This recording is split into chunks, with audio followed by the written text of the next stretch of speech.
I think that even up until just a few years ago, we could never have imagined how our behavior would change with regards to using mobiles and tablets.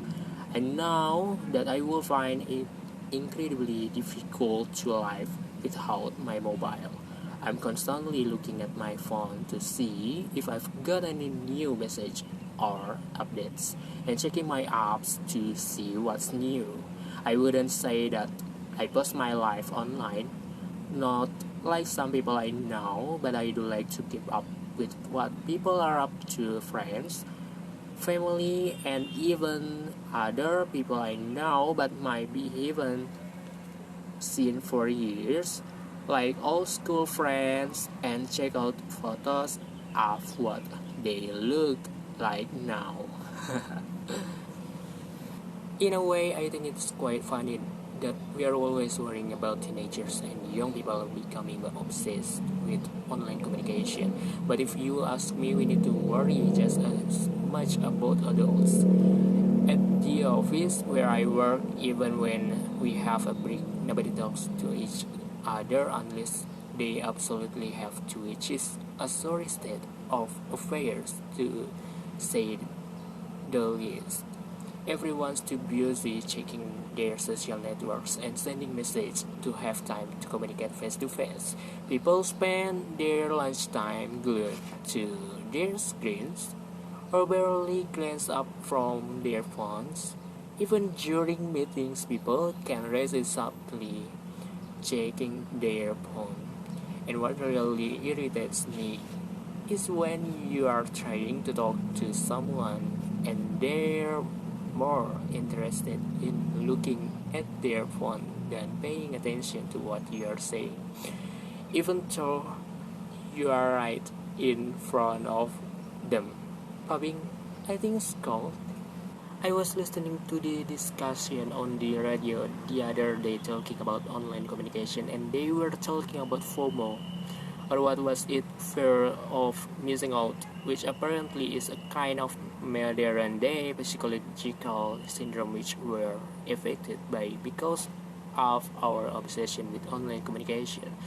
Basically, they were saying that the reason why people feel that they have to be connected 24/7 and communicate with everything they are doing and keep up with everything that other people we now are having more fun than us, doing something more exciting than us.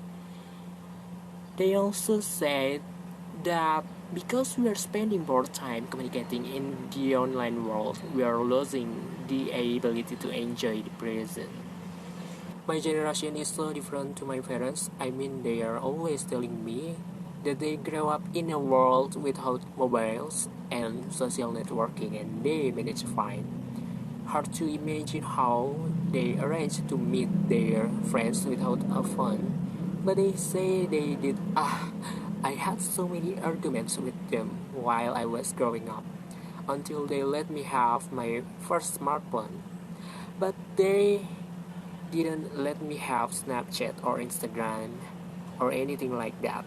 It is not the end of the world. They say they just didn't understand that that's the way people my age communicates with each other. Nobody actually talks on the phone anymore. They have no idea how much I miss out on at school being the only one who didn't have Snapchat. Also at school we had lots of talks and stuff on how to stay safe online, and most of us knew that anything you post online was going to be there forever. For me, one of the best things about online communication is that you can stay in touch with everyone at the same time, all the time. You know exactly what's going on, when and where, so you never miss out on anything.